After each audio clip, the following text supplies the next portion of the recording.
Eugénie Bader avec nous sur Europe 1. Bonjour Eugénie, bonjour à tous. À propos des convertis, c'est la semaine sainte pour les catholiques en ce moment, Eugénie. Vous nous parlez ce matin de la déclinisation qui frappe les pays européens. Est-ce qu'il est possible d'endiguer ce déclin?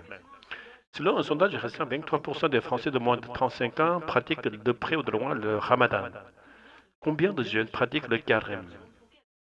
Foucault a bien montré dans ses travaux combien la déclinisation est le phénomène le plus frappant des 40 dernières années dans notre pays, avec pour corollaire une islamisation grandissante.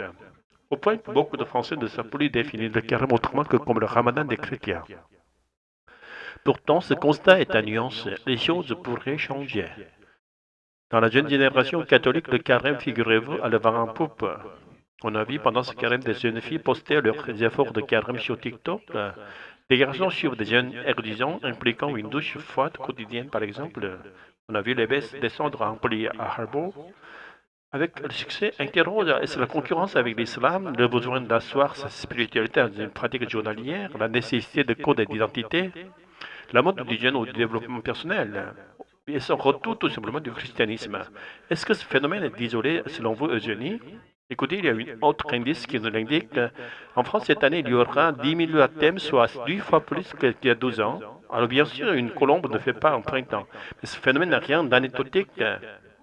Le retour à une forme de pratique religieuse chez la génération Z est une réalité ténue mais tenace. C'est encore plus visible aux États-Unis qu'en Europe. Vous savez, jusqu'à présent, l'Amérique semblait suivre la voie de la sécularisation. Lentement mais sûrement, la pratique religieuse est déclinée, mais cela est en train de changer.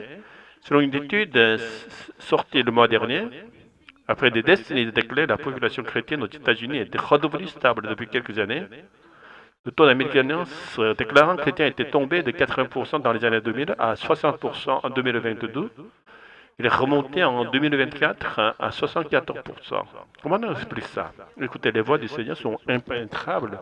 Mais peut-être peut-on d'abord, ce rebond concerne la jeunesse. Alors oui, les jeunes sont toujours moins religieux que les vieux, mais les religions semblent décliner. Aucune société ne peut vivre sans transcendance. La génération Z semble le redécouvrir. L'épiscopat français lui porte le Covid comme un facteur déterminant de cette hausse. Le confinement aurait permis un retour à l'intériorité. Aux États-Unis, il y a quelque chose d'intéressant. On observe ce retour en grâce de la foi, en particulier chez les jeunes hommes. Traditionnellement, la pratique religieuse est associée aux femmes, l'une des régions est politique. Alors que le christianisme devient un élément constitutif du conservatisme, l'appartenance chrétienne devient un facteur d'identité de droite. Les greniers de bénitier deviennent des crapauds. L'Église est devenue un refuge pour une masculinité en crise. Au-delà de la question politique, elle offre un cadre à des jeunes sans repères culturels et moraux et participe d'un besoin de tradition, d'une quête de sens dans un monde en crise.